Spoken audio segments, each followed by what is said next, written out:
anthropomorphization or anthropomorphism.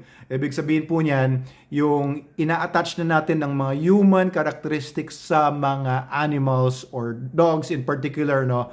And totoo po yan, marami po sa atin na mga dog lovers or pet lovers na feeling natin tao na yung mga aso. Nakikita natin sa mga malls, no? May mga bit-bit yung mga tao doon sa malls na mga pets nila, ng mga Shih Tzus, Pomeranians, mga small dogs. Tapos nakadamit pa, o nakalagay pa sa stroller o sa crib.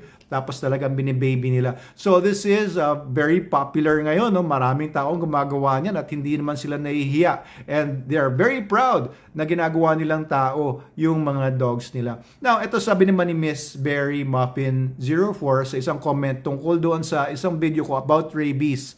Kasi lumalabas yung mga videos ko about rabies, ang daming concern about rabies. And tama lang naman yun, talagang number 1 or top 3 tayo sa mga countries sa buong mundo na pinakamaraming namamatay na tao sa rabies taon-taon.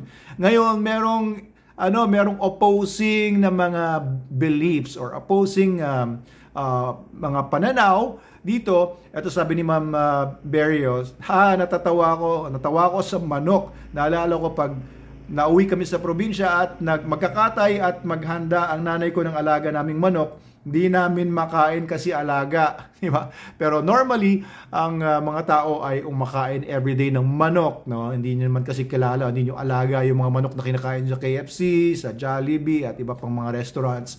O kumakain tayo ng baboy, ng baka at iba pa, kumakain ng kambing yung iba, tupa, at yung mga exotic animals, pati nga palaka, di ba? Ahas, bayawak, kinakain natin. Kumakain ba kayo nun? Anyway, ito po ay tungkol sa bakit ba yung mga aso ay parang naiiba sa pananaw natin kaysa sa mga ibang mga hayop. Kayo siguro, ganyan din ang pananaw ninyo na iba yung aso, hindi ang kagaya ng ibang hayop. Kasi meron silang mga characteristics, sila ay social animals din. Gusto nilang abutin tayo pinapanood nila tayo. Kagaya nung kay Theo, no? Shout out Sir Romeo. Yung may-ari kay Theo, the Wonder Dog. Ang galing ni Theo, nagsasalita. Pero hindi naman talaga siya sasalita. Gusto lang niya mag-vocalize.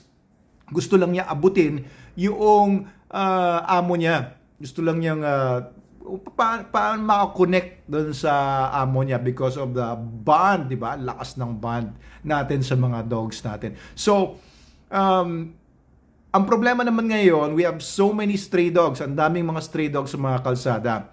Ang utos ng anti-rabies law, hulihin lahat ng mga stray dogs. Yan ang mandate sa mga LGUs na hindi naman nagagawa. No? Mostly, no? Hindi lahat.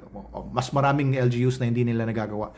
Hulihin yung mga stray dogs, ilagay sa mga pounds, patubusin sa mga tao, sabihan sila na hindi nyo dapat pakawalan yung mga aso ninyo, kailangan nakatali yan or nakakulong sa loob ng bakuran.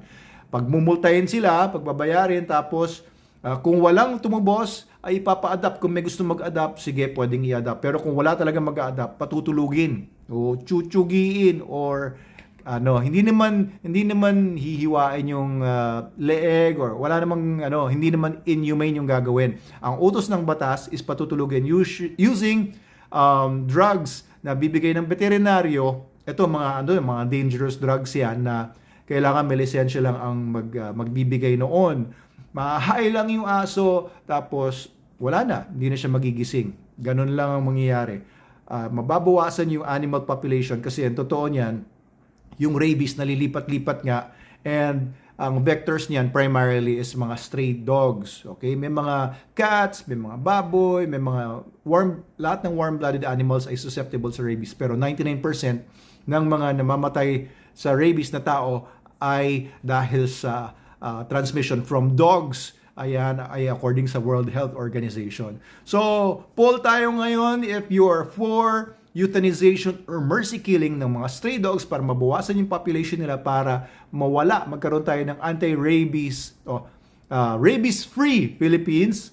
Maglagay kayo sa comment ng inyong ng entry dito sa TikTok. Yes or no, are you for mercy killing ng mga stray dogs?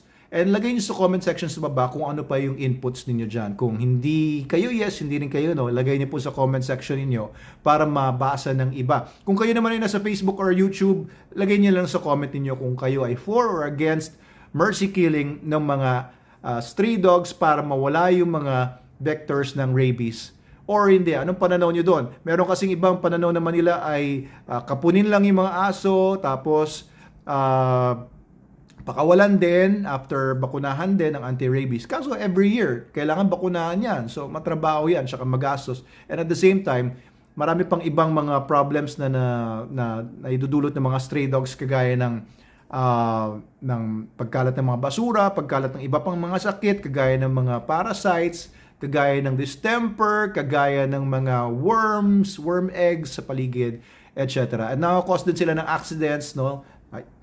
Iiwas yung kotse, iiwas yung motorsiklo, maaaring madisgrasya yung nasa loob ng sasakyan, or makadisgrasya sila, makasagasa sila ng bata dahil umiwas sila sa aso. There are many cases like this, no? So, yun lang po, comment kayo sa baba. Sana para magkalinawan tayo kung ano pa talaga yung mga sentiments natin tungkol dito. Thank you.